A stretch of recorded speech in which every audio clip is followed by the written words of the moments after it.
Before we get stuck into the pieces, here's a quick intro to help us get inside the mind of a classical musician and hopefully play the pieces with more authenticity. Like most electric guitarists, my background and learning was centred around rock and metal, and in these genres we tend to treat volume and rhythm slightly differently to classical musicians. Any changes to the tempo or dynamics tend to be instant and mark a change of section in the song, from say a verse to a chorus. Classical music has a different relationship to these aspects, and instead tempo and dynamics tend to vary throughout the piece. The term rubato refers to expressive slowing down and speeding up during a single phrase. When you start learning a piece, I'd really recommend listening to several versions of it on its original instrument and try and listen out for how the performer is using the dynamics and volume variations to create their own unique interpretation. This will open your ear and you'll automatically start introducing those elements into your own playing. But we do need to train the physical technique so you can reproduce what your ear is telling you to do. And that's what these introductory exercises are hopefully going to help with. Okay, for primer example 1, we're going to focus on tempo or speed, slowing down and speeding up. And we'll start with some really simple elements. We're just going to first focus on the picking hand, on a single note, and then move on to just the fretting hand using hammer-ons and pull-offs to play a legato phrase.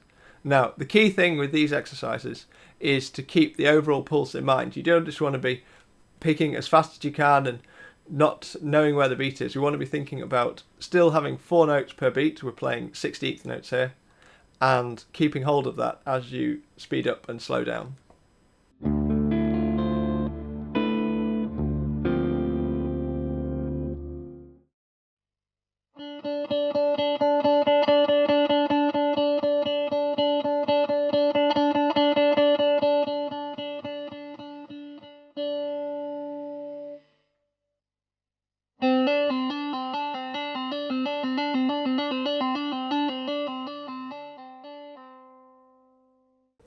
In reality, you're going to get louder as you speed up.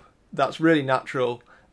We tend to speed up and get louder and get quieter as you slow down because they're both ways of intensifying the music.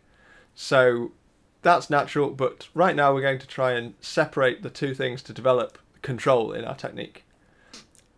Next, we'll look at hand synchronization, which can be challenging enough at the best of times when we're trying to play fast phrases at a regular pulse, but it's probably going to be more challenging if we're speeding up and slowing down and trying to keep the hands together. We'll look at it first in primer example 2, which has an alternate picked scale fragment. I'll play it first at a steady metronome pulse and then demonstrate it with a rubato tempo. We'll then move on to sweep picking, which is probably going to be slightly more challenging because we don't have that regular down-up pulse, which is going to help tie the hands together. Instead, just one continuous down and up stroke, which we've got to use as our basis for synchronizing the hands. Again, regular pulse to a metronome, and then I'll demonstrate it rubato.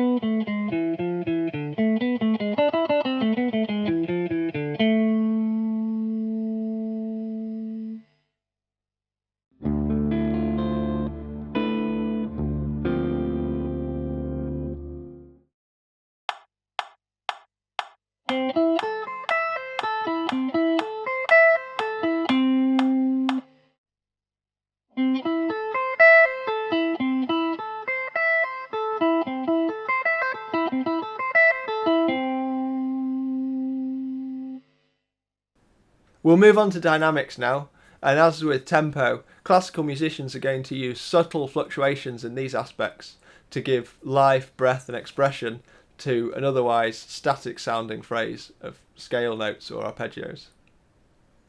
The two aspects are usually going to come together, but as I said before, we're going to break them down, so we'll learn how to change tempo while keeping the dynamics as consistent as possible, and changing dynamics while keeping the tempo as consistent as possible.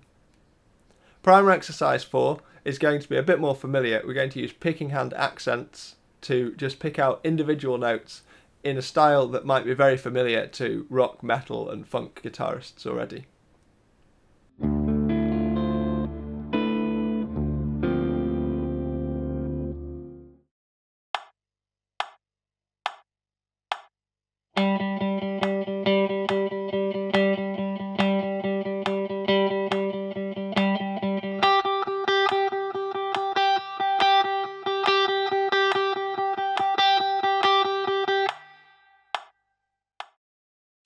Finally, for the introduction, primer example 5 builds in a gradual change in dynamics. For this, we want to be picking as consistently as possible and just lowering the pick gradually into the strings, applying a little bit more pressure to get louder and bringing the pick back out again to get quieter, but otherwise keeping the motion as consistent as possible. When playing quietly, you could also use palm muting. But for this example performance, I'm going to avoid that, just so we can hear how the natural tone of the string changes just by picking at different volumes.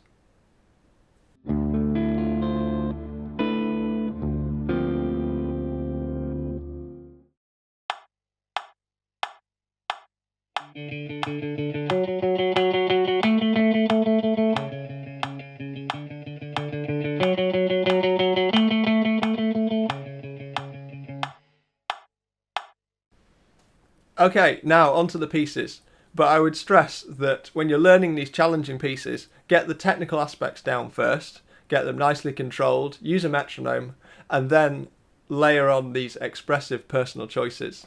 During the preparation for this book, I interviewed several great classical musicians, and the pianist Sylvia Lucas gave me a great metaphor that you don't want to be still filling in the cracks in the wall while you're trying to paint over it with colours. And what she was getting at was that point of developing the technical solidarity so that you can then have a really smooth canvas to be creative with when you're then trying to put your own personality and stamp on the piece. Okay, on to piece number 1.